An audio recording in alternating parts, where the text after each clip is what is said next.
Guys, Radhe Radhe. Welcome to Aradhana की दुनिया में। तो आप सब कैसे हो? आई होप कि आप लोग स्वस्थ और मस्त होंगे और आप सब हमारा ब्लॉग जरूर देखते रहिएगा। तो आज हमारा ब्लॉग कहाँ से शुरू हो रहा है? घर के सर सफाई से, जो कि अचानक ही पतिदेव जी ने शुरू कर दिया था। मैं उनको बोलकर रखी थी रात में कि हाँ, कल मतलब नवरात्र आने वाला है और घर को साफ़ करने का है।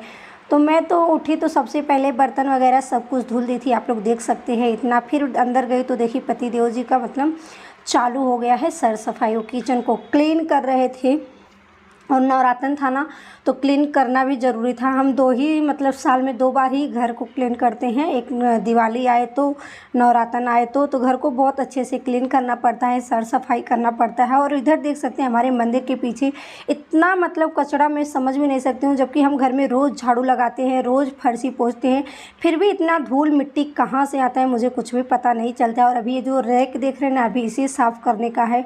और ये देख लीजिए मेरे घर में कितना सारा धूल आता है, बल्कि किचन में एक भी खिड़की नहीं है, मतलब चारों तरफ से खिड़की नहीं है, फिर भी इतना सारा धूल कहाँ से आकर बैठा है क्या पता। और इधर पतिदेव जी लगा रहे हैं किचन की क्लास, यानी वो अपना किचन क्लीन कर रहे हैं और मैं इधर आप सबको दिखा रही हूँ। तो देखिए हमारे घर में क्या माहौल है और कैसे हम लोग सर सफाई कर रहे हैं।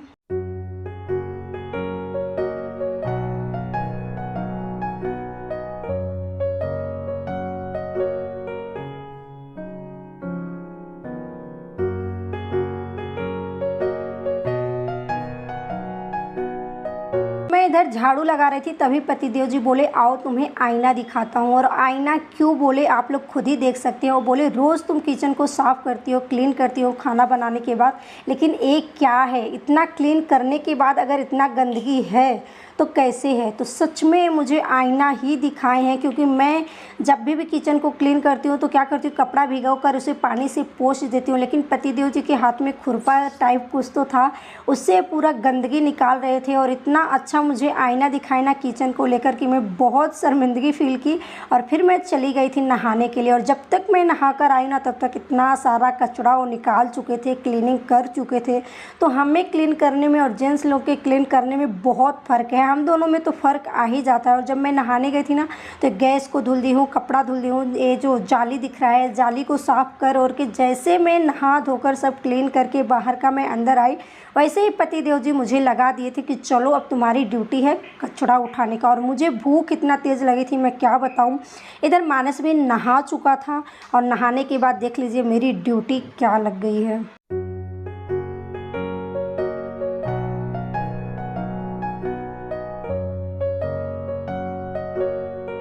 झाड़ू लगाने के बाद मेरा ध्यान आ गया था फ्रिज के कवर पे, और फ्रिज के कवर में से जो खजाना निकला ना, उतना तो लॉकर में से भी नहीं निकलेगा। आप लोग देख सकते हैं मैं साफ़ कर रही थी क्या और निकला क्या, कुछ भी नहीं। बोलते हैं ना, खोदा पहाड़ निकला चूहा, वही वाली हाल हो गया था। इतना सब दिख रहा था, ऐसे लग रहा था कि सब काम की चीज़ें हैं, लेकिन जब मैं उसे चेक कर रही थी, खोज रही थी, तो कुछ भी काम की चीज़ें नहीं थी। बस भरा हुआ कबाड़ ही था, ऐसा कागज़ वैसा कागज़ यही भरा हुआ था। मतलब वही हाल हुआ मेरे साथ कि चूहा ही निकला लास्ट में, देख सकते हैं आप लोग, कुछ भी नहीं मिला। तो ऐसा कौन कौन करता है अपने घर में फ्रिज के कवर में, मतलब जो भी हाथ में आए वो डाल देते हैं। और ये देख लीजिए इधर मानस का खिलौना, इसका तो अलग ही धुन रहता है। और घर साफ़ करें ना, मतलब हर दिन हम झाड़ू लगाते हैं, फर्शी पोंछते हैं, घर को क्लीन करते हैं, लेकिन जिस दिन हम अच्छे से घर को सफाई करते हैं ना, एक्स्ट्रा कहाँ से आ जाता है ना, मतलब घर में कूड़ा कबाड़ कुछ पता भी नहीं चलता है। और इधर आ गए थे पतिदेव जी जाली लगाने, वो भी बहुत गुस्से से लगा रहे थे, क्योंकि हमारे और उनके बीच में चालू है अभी तक भी महाभारत, और ये महाभारत अभी रामायण में नहीं बदला है। तो इधर मैं फर्शी पोंछने आ गई थी, क्योंकि मुझे लगा आप किचन को अच्छे से क्लीन कर देना चाहिए। और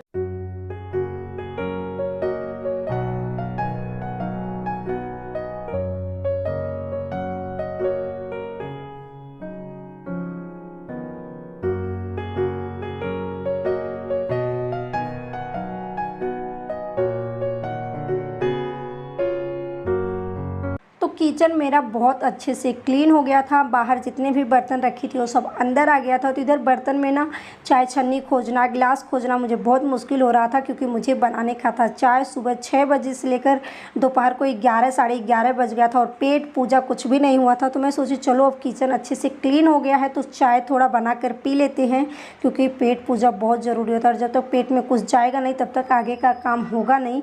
तो इधर पेट पूजा के लिए सबसे पहले मैं इधर पेड़ा खाई, पेड़ा खाने के बाद इधर मैं मैं आ गई थी चाय वगैरह बनाने के लिए। और सब सामान इसमें पेपर में था ना, तो चीनी चाय पत्ती खोजने में मुझे थोड़ा मुश्किल हो रहा था, लेकिन सबसे पहले मुझे मिल गया चीनी ही।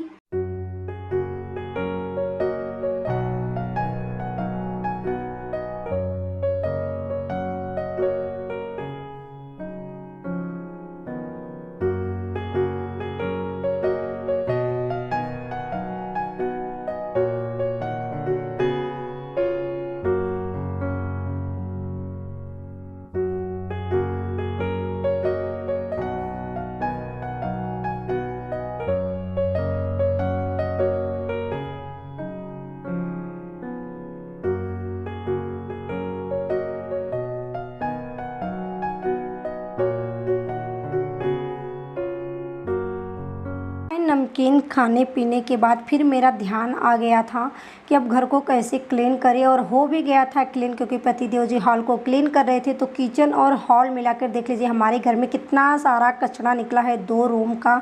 और फाइनली घर स्वच्छ करने के बाद देख लीजिए हमारा घर कैसा दिख रहा था।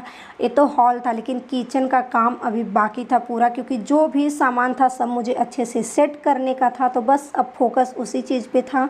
तो मैं इधर बैठ गई थी सामान को सेट करने के लिए, और इधर पतिदेव जी आ गए थे मंदिर में पूजा करने के लिए, क्योंकि वो भी नहा चुके थे इधर।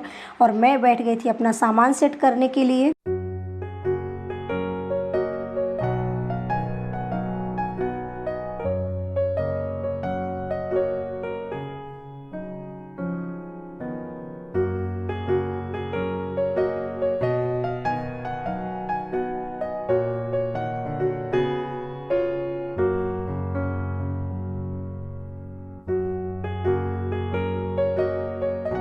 इधर मैं अपना सब सामान लगा रही थी, जो भी जीरा धनिया मिर्च पाउडर मसाला जो भी था मैं इस साइड ही रखती हूँ, क्योंकि गैस के पास थोड़ा आसान हो जाता है चीज़ें खाना बनाने के बाद। और इधर आ गई थी मैं पहाड़ वाला काम करने के लिए, जो कि मुझे बिल्कुल भी नहीं पसंद है जाली में बर्तन सेट करने के लिए, लेकिन अब क्या करें मुझे करना ही पड़ेगा। तो मैं इधर बर्तन भी सेट कर रही थी। इधर मेरा जाली में बर्तन सब अच्छे से सेट हो चुका था। तो सब काम ख़त्म करने में 12 बज गए थे। आप लोग देख सकते हैं कितना सारा काम हो जाता है यार, सफाई करो ना तो टाइम का पता ही नहीं चलता है। तो सब कुछ अच्छे से क्लीन करने में 12 बज गए थे। इधर दूध था गर्म करने के लिए, और भूख मुझे इतनी तेज़ लगी थी मैं क्या बताऊं, क्योंकि मुझे बनाने का कुछ टाइम नहीं मिला था। तो पति देव जी लेकर आ गए थे पार्सल, और बिना लेट किए ना पहले पेट पूजा करते हैं, आगे कोई काम करते हैं। तो आप लोगों को ये मेरा ब्लॉग कैसा लगा कमेंट में ज़रूर बताइएगा, और प्लीज़ लाइक और सब्सक्राइब ज़रूर कर दीजिएगा। मिलते हैं एक नेक्स्ट ब्लॉग।